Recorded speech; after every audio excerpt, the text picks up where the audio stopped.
yang perlu teman-teman persiapkan dari sekarang untuk jawaban uraian yang kira-kira bakal teman-teman jawab di UTBK nanti ya. Assalamualaikum warahmatullahi wabarakatuh. Apa kabar teman-teman guru sekalian, calon guru profesional tahun 2024, PPG guru tertentu atau PPG piloting 2024. Baik, pada kesempatan kali ini kita akan bahas mengenai persiapan studi kasus untuk UK PPG tahun 2024 ini. Nah, teman-teman, ini agak ambigu juga. Apakah kita harus membuat studi kasus atau tidak ya? Karena di tahun-tahun yang lalu PPG dalam jabatan itu tahun 2023 itu harus diwajibkan mengunggah studi kasus di LMS mereka ya. Nah, sekarang di PPG guru tertentu atau PPG piloting, apakah kita juga harus membuat studi kasus yang lengkap ya? Tidak wajib membuat studi kasus seperti PPG sebelumnya, tapi harus mempersiapkan satu studi kasus untuk persiapan ujian nanti di UTBK, karena di tahun ini di PPG guru tertentu itu tidak lagi mengupload studi kasus yang utuh, tapi kita diminta untuk mengisi refleksi studi kasus di ujian tertulis nanti di UTBK nanti ketika kita ujian, dan waktunya itu 30 menit untuk mengisi refleksi.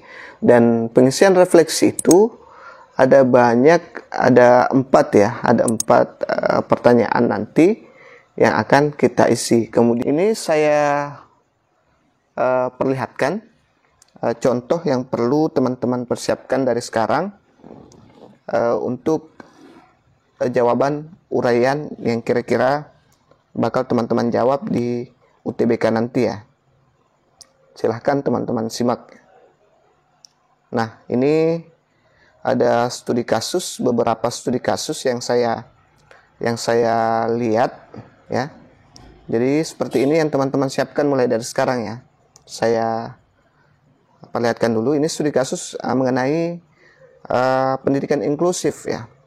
Berkebutuhan khusus 500 kata pendidikan inklusif. Nah, ini sebenarnya 500 kata ini teman-teman itu maksimal ya pada saat tes uraian nanti di UTBK. Jadi tidak boleh lewat dari 500. Boleh di bawahnya ya, namanya maksimal ya. Kecuali kalau minimal 500. Nah, ini banyak yang salah paham, banyak yang salah kaprah bahwa ujiannya itu studi kasusnya minimal 500. Tidak ya, maksimal. Berarti teman-teman bisa buat 200 lebih, teman-teman bisa buat 300 kata lebih, atau teman-teman bisa persiapkan 500 kata pas, itu lebih bagus lagi. Tapi saya sarankan teman-teman menyiapkan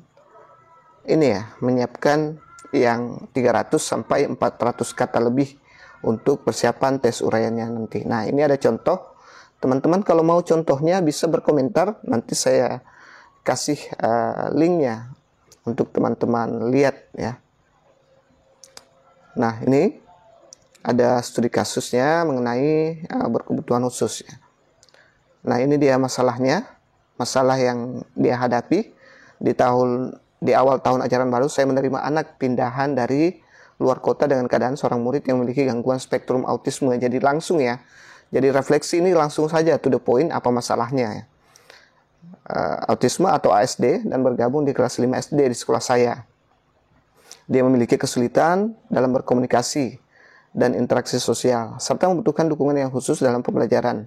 Sebagai guru kelas, saya ingin memastikan bahwa anak tersebut dapat belajar dengan efektif dan merasa diterima di lingkungan sekolah. Seperti itu, Bapak Ibu.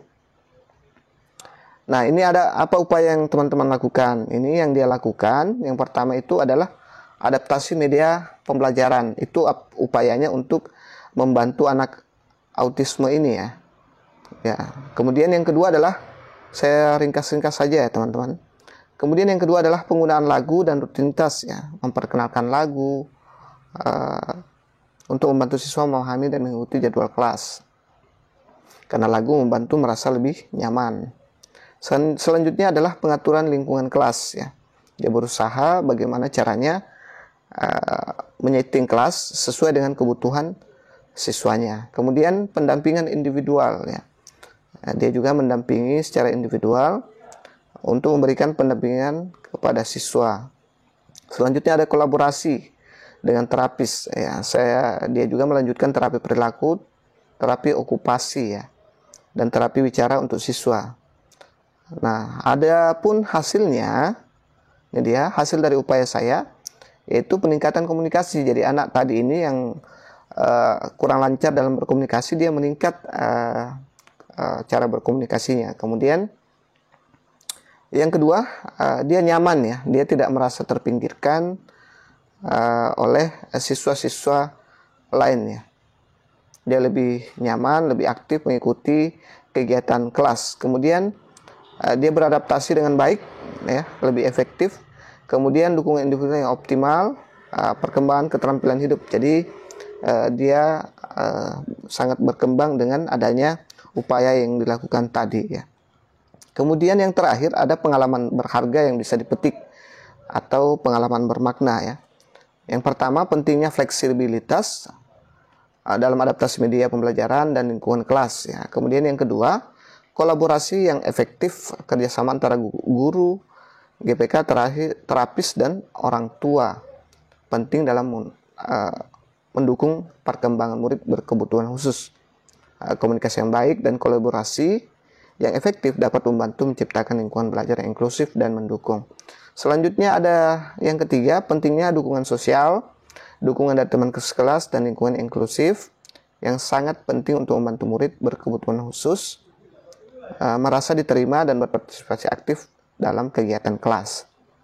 Nah, ini dia contoh dari refleksi studi kasus.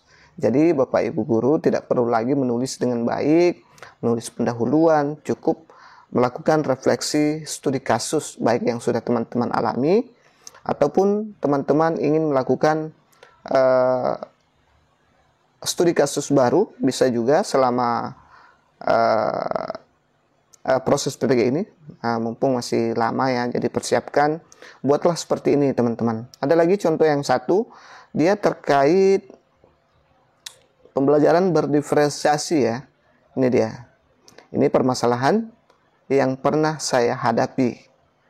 Sebagai seorang guru, saya pernah menghadapi permasalahan dan melaksanakan pelajaran berdiferensiasi di kelas rendah. Salah satu masalah utamanya adalah adanya perbedaan kemampuan yang signifikan. Nah, sangat mudah ya teman-teman. Selanjutnya, apa upaya yang dilakukan untuk menyelesaikan masalah yang dihadapi ini? Nah, yang kedua itu adalah dia yang pertama mengidentifikasi kebutuhan murid ya, dengan melakukan asesmen awal untuk mengetahui kemampuan dan kebutuhan setiap murid ya.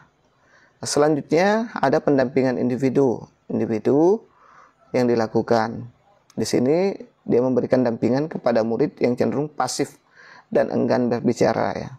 Dia menggunakan pertanyaan pemantik untuk membantu mereka menyusun cerita atau pendapat yang akan disampaikan. Saya bertanya dengan pengalaman menarik yang pernah mereka alami dan bagaimana perasaan mereka saat itu.